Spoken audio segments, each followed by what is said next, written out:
Tri Tangtu mangrupakeun ajaran Sunda anu penting pikeun kahirupan sapopoe. Hayu, urang bahas hiji-hiji supaya langkung jelas. Tri Tangtu. Kapercayaan ngajarkeun urang hormat ka Gusti jeung alam. Contona, urang salawasna ngajaga alam jeung muji Gusti dina kahirupan sapopoe. Tri Tangtu.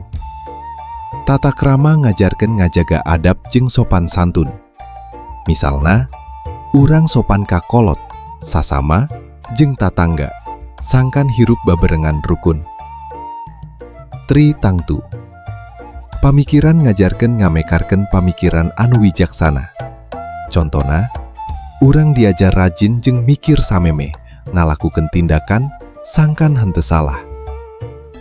Ku cara ngalaksanakeun Tri Tangtu, manusa tiasa hirup harmonis jeung sasama jeung alam. Ia ngajarkeun urang pikeun hirup damai, bager, jeung wijaksana.